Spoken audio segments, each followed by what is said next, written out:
La TVT au cœur de l'information.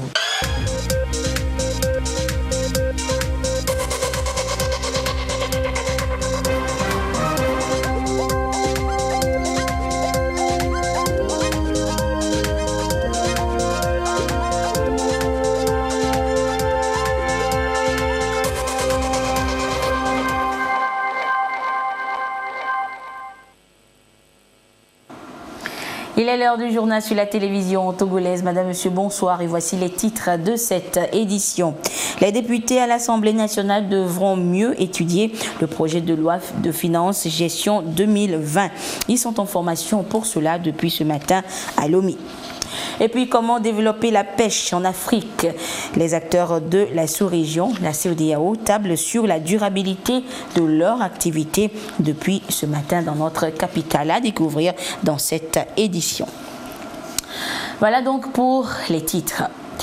D'abord, sachez que le Conseil des ministres s'est réuni ce mercredi au Palais de la Présidence de la République sous la conduite du chef de l'État, Faure Essozimna Gnazingbe. Nous vous proposerons dans le courant de cette édition l'essentiel de ce conseil. Les députés à l'Assemblée nationale ont démarré depuis ce mercredi une session de formation sur l'orientation budgétaire. Ils planchent sur les innovations ainsi que les techniques d'analyse du budget d'appui. Cette formation a pour but d'amener les parlementaires à une meilleure étude du projet de loi de finances gestion 2020. Voyons cela avec Urotu Saharou et Augustin Kossi. C'est un exercice tout aussi particulier auquel se prête la représentation nationale. Il balise la voie à une meilleure étude du projet de loi de finances gestion 2020. Ici, il est question de mieux cerner les innovations de la loi organique du 27 juin 2014, mais aussi les techniques d'analyse du budget programme. Les budgets programmes permettent d'appliquer la gestion axée sur les résultats. Les députés ont besoin de connaître bien cette loi, mais aussi de savoir comment on lit et on analyse un budget programme avant que la loi de finances pour la gestion 2020 soit déposée sur la table de l'Assemblée nationale. L'OLF comporte essentiellement 3 types d'innovations. Des innovations au niveau de la comptabilité, des statistiques et des innovations au niveau budgétaire. Et c'est ce dernier volet d'innovation qui comporte le budget programme ou la budgétisation axée sur les résultats. Budgétisation qui voudrait que désormais la requête soit essentiellement que tout tourne sur les résultats. Ainsi donc, il y a une globalisation de l'intervention des structures.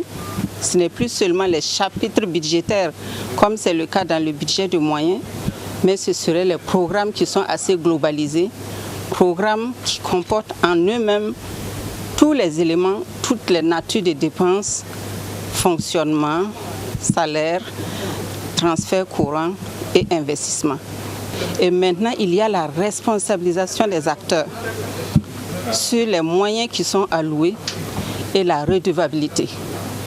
La loi de finances constitue donc un moyen pour l'exécutif de mobiliser les ressources. Et les partenaires, à l'instar de l'Union européenne, accordent une grande importance à son élaboration et à sa mise en œuvre. La présidente du Parlement salue leur soutien. Cette rencontre d'échange de bonnes pratiques constitue l'aboutissement d'un travail collectif entrepris par la représentation nationale et ses partenaires privilégiés, notamment la Banque mondiale et l'Union européenne, à travers le projet d'appui à la gouvernance économique PAGE. Je voudrais profiter de l'occasion pour exprimer mes chaleureux remerciements à tous les partenaires techniques et financiers qui ne cessent de soutenir les actions de développement du Togo. L'Union européenne et la Banque mondiale appuient également le Togo dans divers domaines. Les efforts qui doivent être maintenus dans la même dynamique selon la représentation nationale. Ceci pour amener les parlementaires à avoir un œil dans la gouvernance économique du pays. L'importance de la bonne gouvernance économique et financière comme socle principal de développement d'une nation n'est plus à démontrer. Cette réalité se traduit dans les réformes entreprises par le gouvernement togolais sous le leadership cohérent et éclairé du chef de l'État, son Excellence M. Faure Essazina Gnassingbé, visant à promouvoir une croissance économique forte. Nous percevons aisément donc la portée du rôle que la représentation nationale doit jouer aux côtés du gouvernement pour l'enracinement de la bonne gouvernance économique et financière dans notre cher pays, le Togo. C'est pourquoi, à l'ouverture de cette session dite budgétaire, le 3 septembre dernier, je nous invitais à porter une attention toute particulière sur l'articulation entre la politique budgétaire et le référentiel national de développement qu'est le Plan national de développement PND 2018-2022. Cet atelier nous permettra donc d'aborder plus sereinement et efficacement l'étude du projet de loi de finances gestion 2020. Je reste convaincu qu'à l'issue de cet atelier, nous aurons les meilleures capacités pour, entre autres, veiller à la soutenabilité budgétaire des priorités du gouvernement et à la transparence dans la répartition des enveloppes budgétaires et des dotations. Cela permettra aussi d'améliorer la grille d'examen de la loi de finances qui demeure un indicateur de la bonne gouvernance, mieux un outil pour l'amélioration des conditions de vie des populations. Je vous l'annonçais, les acteurs de la filière pêche et aquaculture de la CEDEAO sont à Lomé pour des échanges autour du cadre détaillé pour le développement d'une pêche durable. L'idée est d'aller vers l'amélioration de la gouvernance du secteur qui repose essentiellement aujourd'hui sur la pêche artisanale. Les détails avec Eden Susupor. Mieux encadrer la pêche et l'aquaculture pour assurer sa viabilité en Afrique de l'Ouest.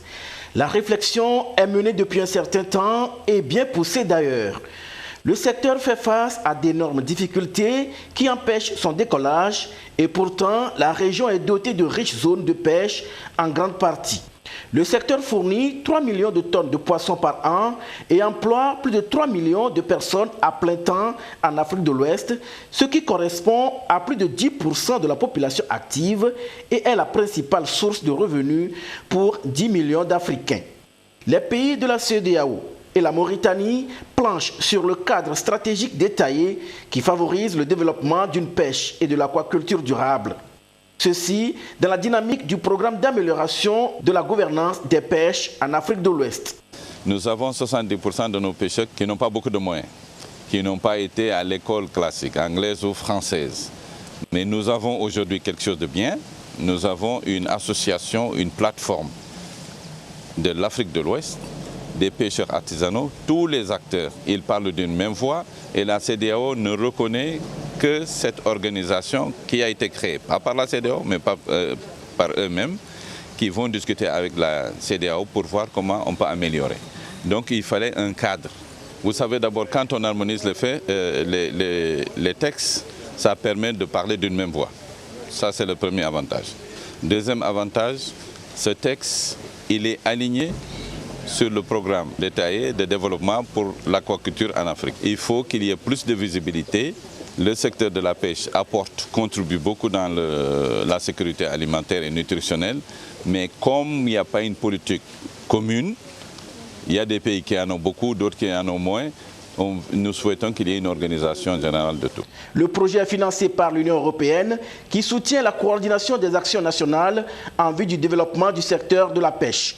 Au Togo, le secteur participe à hauteur de 4,5% au PIB du secteur agricole et emploie directement plus de 22 000 personnes pour une production annuelle de poissons d'environ 25 000 tonnes. À l'horizon 2022, le PND, le Plan national de développement, veut créer 500 000 nouveaux emplois. Et pour y parvenir et surtout à offrir des emplois décents, les acteurs du monde du travail élaborent de nouvelles politiques basées sur des données fiables. Les détails avec Gisèle Kozona et Gérard Lagoudou. Le secteur de l'emploi, l'une des priorités du gouvernement pour venir à bout du problème de chômage et surtout promouvoir un emploi décent. Les indicateurs clés montrent ces dernières années l'amélioration du monde du travail au Togo à travers plusieurs mécanismes mis en place. Mais le défi reste encore grand. Ici, les acteurs de l'emploi élaborent des politiques basées sur des données probantes en vue de créer 500 000 emplois exigés dans la mise en œuvre du PND 2018-2022. Il y a 4 modules. Le premier, c'est qu'on apprend les participants quels sont les processus de prise de décision. La deuxième chose qu'on apprend, c'est où chercher les informations et comment chercher les informations, les données probantes. Il y a certains outils et instruments qu'on les apprend. Et le troisième module, justement, ça explique comment juger ou évaluer des données qu'ils ont recueillies. Donc, est-ce que c'est crédible? Qui a produit ça? Est-ce que c'est pertinent? Est-ce qu'il y a de la qualité? Et le quatrième module, ça concerne à comment est-ce que les participants peuvent communiquer ces données probantes à leurs audiences. Nous allons travailler en équipe. Donc ça met l'accent sur l'approche participative et inclusive. Vous savez que la question de l'emploi, c'est une question transversale. Donc la méthode qu'on vient de nous dérouler va nous permettre à travailler en équipe pour que la question de l'emploi soit véritablement prise en compte dans toutes nos politiques sectorielles pour qu'à terme, nos jeunes frères, nos jeunes sœurs puissent effectivement être insérés. Dans l'élaboration et la mise en œuvre de cette nouvelle méthode, le gouvernement togolais a reçu l'appui technique et financier de l'Organisation internationale du travail, OIT. Aujourd'hui, aucun pays au monde ne peut se targuer d'avoir résolu définitivement cette question de l'emploi et singulièrement l'emploi des jeunes. C'est la raison pour laquelle c'est quelque chose qu'il faut prendre à bras le corps. Et on ne peut le faire qu'avec un accompagnement sur des politiques, sur des stratégies, mais aussi des plans d'action opérationnelle. Et donc, notre rôle en tant qu'organisation internationale du travail, c'est d'accompagner le gouvernement, les organisations d'employeurs, de travailleurs, pour non seulement la formulation de ces politiques, mais aussi un appui dans le cadre de la mise en œuvre, mais aussi les assister dans le cadre du suivi et évaluation. Le directeur de cabinet, Sampo Alandjo, représentant le ministre de la fonction publique, du travail, de la réforme administrative et de la protection sociale, a exprimé la gratitude du gouvernement aux partenaires, notamment l'OIT. Il a également appelé les participants à une meilleure appropriation des travaux pour faire de l'emploi décent au Togo une réalité et une réussite du plan national de développement. 11e rendez-vous du mercredi de l'entrepreneur ce jour. Et pour cette session, ce sont les jeunes et femmes entrepreneurs qui étaient invités à découvrir les mécanismes pour bénéficier des 25% de marchés publics qui leur sont alloués. Les détails avec Isaka Aruna et Medina Bacha Salami. Dans cette stratégie de promotion des jeunes et femmes entrepreneurs, l'État réserve 25% des marchés publics aux PMI et PME. Comment postuler et gagner ces marchés publics? L'Agence nationale de promotion et de garantie de financement des petites et moyennes entreprises a mis en place des directives à travers un mécanisme d'accompagnement. À ce rendez-vous mensuel, le mercredi de l'entrepreneur, l'agence forme les opérateurs économiques sur ces outils d'accès au marché public. Aujourd'hui, c'est l'occasion de pouvoir dire ce que nous faisons, de dire comment nous le faisons et motiver, encourager les jeunes à se lancer dans l'accès au marché public qui leur sont réservés. En termes de bilan, que nous avons reçu plus de 500 millions de sollicitations et en termes de réponse à ces sollicitations, nous avons au moins 98% de financements qui ont été accordés sur les 500 millions de sollicitations. La NPGF veut aller au-delà de ces chiffres et atteindre 100% des marchés octroyés aux jeunes et femmes entrepreneurs. La sensibilisation se poursuit les prochains jours avec les autorités contractantes.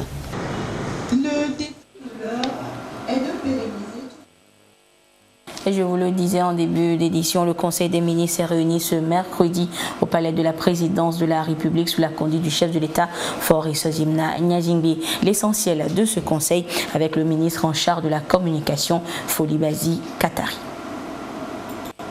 Le Conseil des ministres s'est réuni ce mercredi 9 octobre 2019 au palais de la présidence de la République sous la présidence de son Excellence M. Faure Sozimna Nyazingbe, président de la République. Au cours des travaux, le Conseil a adopté 5 projets de loi et un projet de décret. Au titre des projets de loi, le premier projet de loi adopté par le Conseil des ministres autorise la ratification de la Convention internationale sur la protection des droits de tous les travailleurs migrants et des membres de leur famille, adoptée le 18 décembre 1990 à New York. Dans le souci de protéger et d'améliorer le respect des droits de l'homme pour les migrants et les membres de leur famille, l'Assemblée générale des Nations unies a adopté dans sa résolution 45/158 du 18 décembre 1990 la Convention internationale sur la protection des droits de tous les travailleurs migrants et des membres de leur famille. Cette convention exhorte les États membres à harmoniser leur législation en matière de traitement de ces catégories de travailleurs. Ce texte novateur incarne la promotion d'une protection internationale appropriée des travailleurs migrants tout en complétant les conventions numéro 97 et 143 de l'Organisation internationale du travail OIT, adoptées respectivement en 1949 et 1975, qui malheureusement excluait certaines catégories de travailleurs migrants. La ratification de cette convention permettra à notre pays, d'une part, de renforcer son arsenal juridique en matière de protection des droits des travailleurs migrants et d'autre part, de bénéficier des appuis techniques et financiers des partenaires au développement pour le renforcement des capacités institutionnelles, humaines et matérielles en vue d'une meilleure prise en compte des questions de droits fondamentaux des travailleurs migrants. Le deuxième projet de loi, adopté par le Conseil des ministres, autorise la ratification de la Charte africaine sur la sécurité routière, adoptée le 31 janvier 2016 à Addis Abeba en Éthiopie. Cette charte vise à accélérer la mise en œuvre des programmes de sécurité routière à l'échelle nationale, régionale et continentale. En contribuant à la coordination de la sécurité routière sur le continent, la Charte sur la sécurité routière crée un environnement permettant de réduire considérablement les accidents de la route. La ratification de cette charte permet donc à notre pays de renforcer son arsenal juridique et institutionnel en matière de sécurité routière en vue de réduire le taux des accidents de la route. Le troisième projet de loi adopté par le Conseil des ministres autorise l'adhésion du Togo à la Convention internationale de Nairobi sur l'enlèvement des épaves. Adoptée au Kenya le 8 mai 2007, la Convention internationale de Nairobi sur l'enlèvement des épaves permet aux États de disposer d'un mandat juridique pour enlever ou faire enlever les épaves susceptibles de porter atteinte à la sécurité des vies humaines, des marchandises et des biens en mer, ainsi qu'au milieu marin. L'adhésion à cette convention permettra à notre pays d'assurer la sécurité de la navigation dans son espace maritime et de protéger son milieu marin contre certaines formes de pollution. Elle permettra également de garantir l'indemnisation en cas de localisation, de signalisation et d'enlèvement d'épaves dans les eaux sous juridiction nationale par les autorités togolaises. Le quatrième projet de loi, adopté par le Conseil des ministres, autorise la ratification de la Convention de l'Union africaine sur la cybersécurité et la protection des données à caractère personnel, adoptée le 27 juin 2014 à Malabo, en Guinée équatoriale.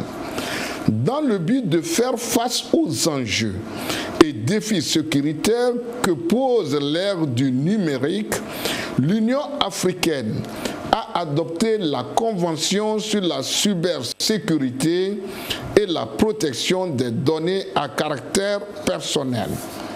La ratification de cette convention vient soutenir les efforts du gouvernement qui, à travers le Plan national de développement PND, place le numérique au centre du processus de développement du pays.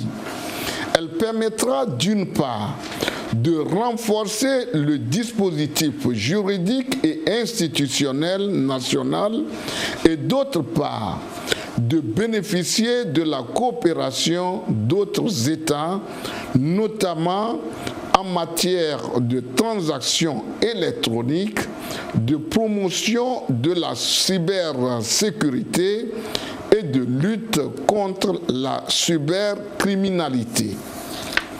Le cinquième projet de loi, adopté par le Conseil des ministres, porte attribution et fonctionnement du district autonome du Grand Lomé. La loi numéro 2019-006 du 26 juin 2019 portant modification de la loi numéro 2007-011 du 13 mars 2007 relative à la décentralisation et aux libertés locales, modifiée par la loi numéro 2018-003 du 31 janvier 2018, a créé le district autonome du Grand Lomé en son article 324-2. Le district autonome du Grand Lomé est une collectivité territoriale particulière dotée de la personnalité morale et de l'autonomie financière créée en vue d'exécuter des actions propres à la capitale, dont certains volets d'aménagement, d'entretien et de fonctionnalité vont au-delà des compétences des communes. Le district autonome du Grand Lomé est l'autorité locale représentant la ville de Lomé dans son ensemble. Les compétences du district autonome du Grand Lomé couvrent entre autres l'assainissement de la capitale et de l'ensemble du Grand Lomé, la protection de l'environnement, la planification de l'aménagement du territoire du district autonome, la promotion et la réalisation des actions économiques, sociales et culturelles. l'État peut confier au district autonome du Grand Lomé la gestion des infrastructures d'importance nationale à caractère commercial, sportif, sanitaire, culturel, etc., tels que les marchés et les hôtels, etc., construits par l'État. Les organes de gestion du district autonome du Grand Lomé sont le conseil du district autonome composé pour moitié de conseillers élus par les communes du Grand Lomé et pour moitié des personnalités nommées par le président de la République conformément à la loi portant décentralisation et liberté locale. Le gouverneur, le bureau du district. Le siège du district autonome du Grand Lomé est fixé à Lomé, au siège de l'ancienne mairie de Lomé. Toutefois, le conseil du district autonome du Grand Lomé peut décider de se réunir à tout autre endroit du district autonome du Grand Lomé après délibération et accord du ministre de tutelle. Le district autonome du Grand Lomé regroupe les préfectures d'Agoignivé et du Golfe et les 13 communes de ces deux préfectures. Au titre des décrets, le projet de décret adopté par le Conseil des ministres fixe les modalités d'organisation et de fonctionnement du fonds d'appui aux collectivités territoriales.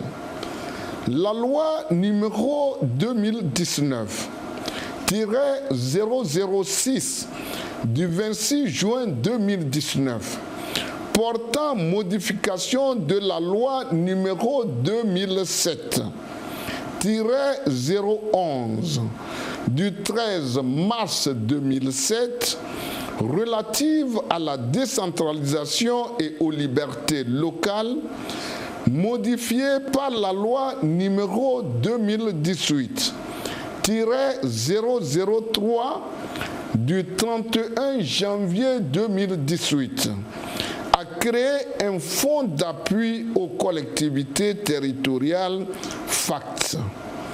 En remplacement du FACT créé par la loi du 13 mars 2007. Contrairement à l'ancien FACT, conçu sous la forme d'un établissement public financier doté de la personnalité morale et de l'autonomie financière, avec un risque de voir les ressources utilisées essentiellement pour son fonctionnement au détriment de l'appui aux collectivités territoriales sous sa nouvelle forme, le FACT se présente comme un mécanisme de transfert de ressources aux collectivités territoriales, souple dans son organisation et son fonctionnement.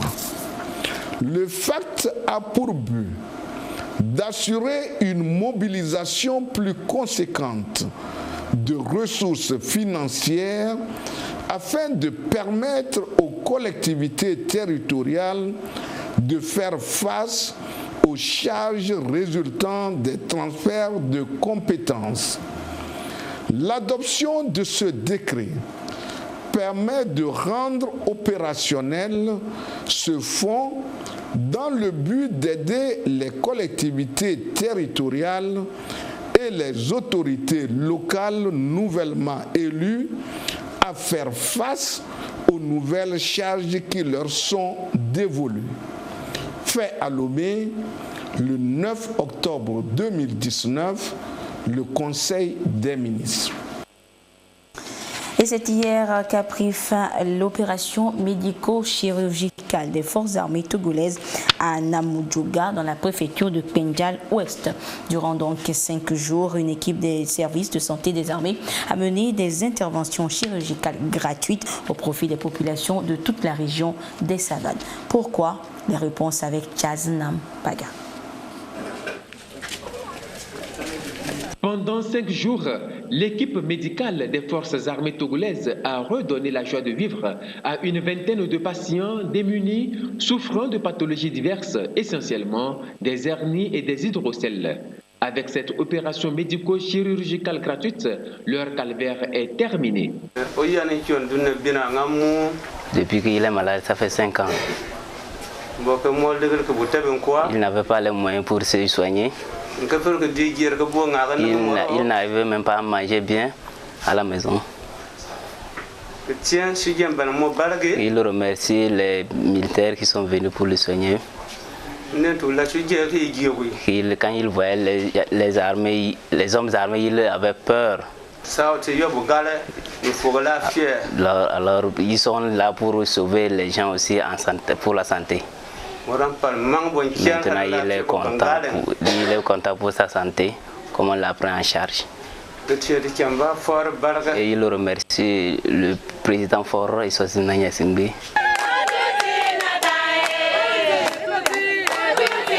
Satisfaction des patients, satisfaction également des populations. De mémoire des sages, une telle opération ne s'est jamais déroulée dans leur communauté.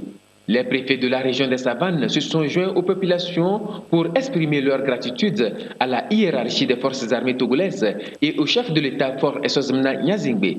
C'est l'occasion vraiment de dire un sincère merci d'abord au chef de l'État qui ne cesse de penser à la population pour sa santé et de remercier l'équipe médicale qui a été dépêchée pour venir prendre en charge certaines pathologies de nos populations à l'antenne de Namudjouga.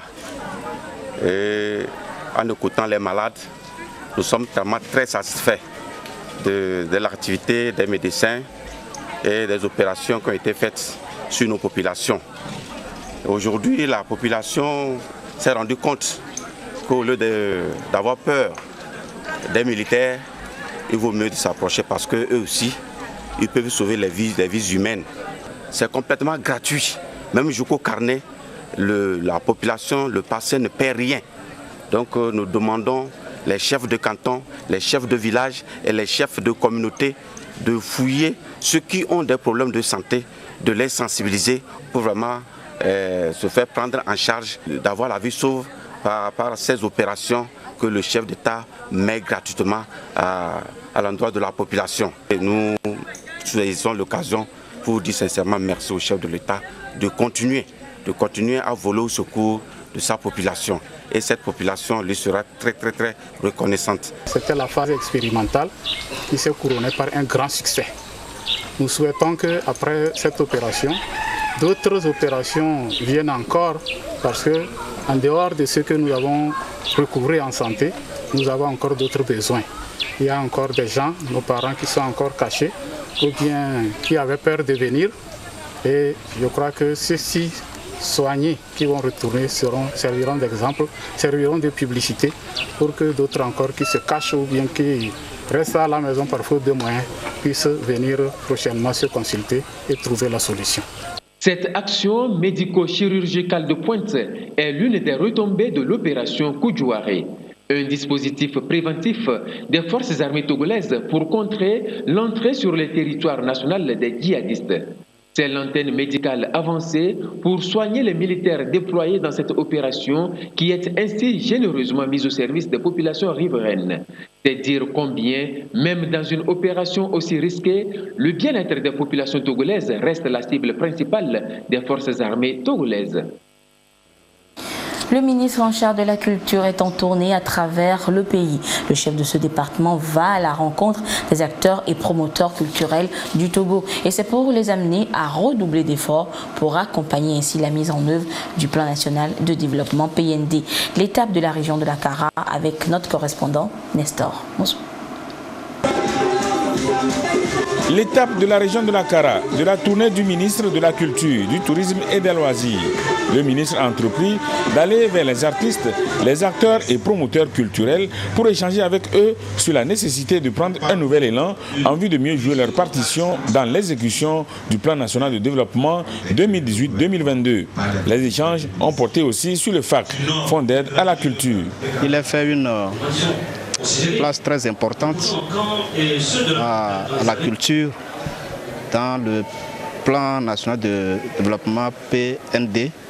Nous sommes venus pour échanger avec les acteurs, les promoteurs culturels sur la manière dont le secteur peut apporter sa contribution à la mise en œuvre du PND. Le secteur de la culture est spécialement soutenu par le gouvernement qui, depuis 6 ans, concentre des efforts pour appuyer la culture à travers le Fonds d'aide à la culture. Et ça a été le second point de nos discussions. Concernant le fonds d'aide à la culture, le ministre a précisé que ce fonds va être réorienté de manière à servir de soutien véritable à l'éclosion des talents et au rayonnement de la culture togolaise.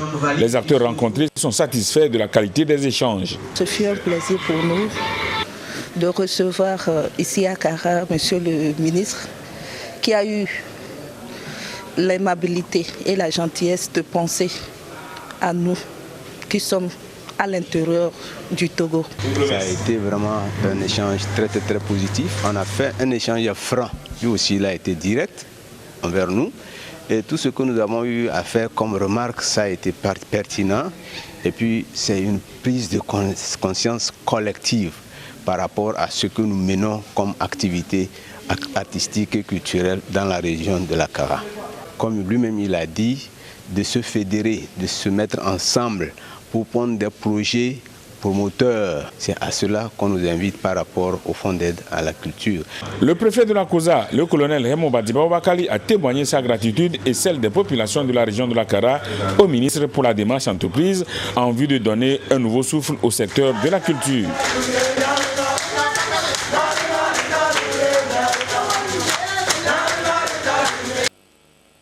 Comment amener le jeune entrepreneur à déceler en lui sa compétence managériale? Eh bien, la question a fait l'objet d'un échange hier à l'école des cadres à Lomé et c'était lors de la journée scientifique de l'entrepreneur dans cette institution. Le compte rendu avec Marie-Reine Abeta et Abidé Niazingue. Jeunes entrepreneurs, professeurs d'université, étudiants et statisticiens. Ils se sont réunis autour d'une même idéologie. Ils célèbrent la science. Et n'allez pas trop loin. Ici, ils mettent en avant les démarches scientifiques spécifiques à même d'aider le jeune entrepreneur à déceler lui-même les aptitudes managériales devant l'appuyer à asseoir son business. La science a toujours fonctionné pour comprendre l'entrepreneur. Pour mieux l'accompagner, il faut prendre en compte la personnalité de celui ou de celle qui veut créer une entreprise. Et à partir de là, on peut l'aider à asseoir ses compétences de maintenant et de demain, ce qu'on a appelé les potentialités, et au-delà de ses compétences, sa capacité à aborder le marché, à se différencier des concurrents, à réussir à avoir ses clients. Les interventions sont orientées de façon à inciter chez le jeune entrepreneur l'esprit de porteur de projet. Mais elles vont plus loin pour amener l'entrepreneur lui-même à identifier les contraintes du marché. Son analyse technique et scientifique doit s'enrichir de solides connaissances dans son domaine afin de proposer des solutions innovantes et viables. La vocation des institutions d'enseignement supérieur, non seulement est de former, mais aussi de faire des recherches pour être profitables au territoire. Nous avons la chance d'avoir des partenaires qui ont des outils très développés sur leur territoire. L'idéal serait d'adapter ces outils à notre réalité Alors très concrètement, ce qu'on peut leur apporter, ce sont des compétences managériales, ce sont des compétences dans des domaines techniques comme la logistique, mais derrière cela, au niveau de l'entrepreneuriat, c'est aussi réfléchir à ce qu'est une entreprise, à l'état d'esprit que l'on doit avoir, à ce que l'on appelle les compétences transversales que l'on doit réussir à aller chercher de façon à faire un bon chef d'entreprise. Plusieurs communications ont été délivrées au cours de cette rencontre. Elles ont permis aux futurs entrepreneurs de cerner les contours de ce nouvel outil. L'initiative est à l'actif de l'école des cadres. L'Université de Lomé a fait peau neuve ces dernières années grâce à une volonté politique qui entend faire de ce temple du savoir un centre d'excellence pouvant concurrencer les grandes universités du monde. Des infrastructures à la qualité de la formation en passant par l'accompagnement des étudiants dans leurs recherches, des actions concrètes sont visibles et s'inscrivent dans le plan directeur stratégique de l'institution.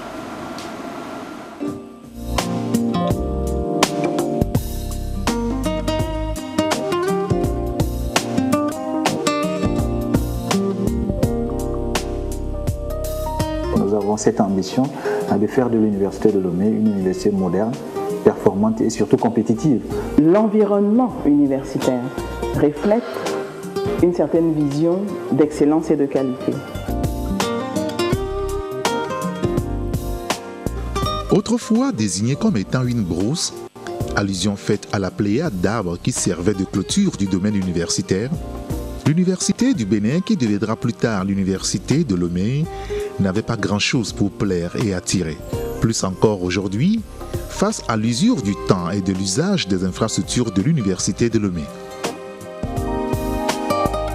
La massification en termes d'étudiants devenant trop importante, il faudra désormais agir aussi bien sur le renforcement infrastructurel que sur la qualité de l'offre de formation pour une vie universitaire épanouie, un plein service à la communauté et une gouvernance institutionnelle efficace. Et donc, sur le campus universitaire, un peu plus de 900 tables et bancs reposoirs en béton armé pour la communauté estudiantine ont été construits, ainsi que 5 agoras de 112 places chacune. Les amphithéâtres, les salles de cours, les bâtiments administratifs dont le coût ont été touchés par la réfection. Ici, nous sommes à la nouvelle présidence de l'Université de Lomé, donc il fallait quand même, au lieu de rester à tout coin qui était éloigné par rapport à l'institution. Pour la question de l'assainissement, les infrastructures routières, les rénovations et constructions de bâtiments administratifs et salles de cours, c'est donc le prix à payer pour relever le défi de l'attractivité de l'Université de Lomé. Comparativement à la petite histoire dont j'ai eu écho à propos de l'Université de Lomé, je peux dire que l'université a changé. Et donc, plus de 3 ans de gestion, la gouvernance universitaire semble retrouver ses lettres de noblesse, une collaboration plus franche entre tous les acteurs et les résultats sont visibles aujourd'hui. Pour réaliser ces transformations qui sont visibles à l'œil nu sur le campus, il fallait changer de paradigme de gouvernance. Après 3 années d'efforts et de détermination de toute une équipe, la gouvernance du professeur Doji Kokodoko semble relever les défis, celui de hisser l'institution académique au niveau des normes et standards internationaux. L'Université de Lomé, c'est 5 facultés, 5 écoles, 3 instituts et un centre. C'était donc l'extrait de l'Université de Lomé. Aujourd'hui, un documentaire que vous suivrez en intégralité juste après ce journal. Et ainsi se referme cette édition. Merci de votre fidélité à la télévision togolaise. Excellente suite de nos programmes. Au revoir.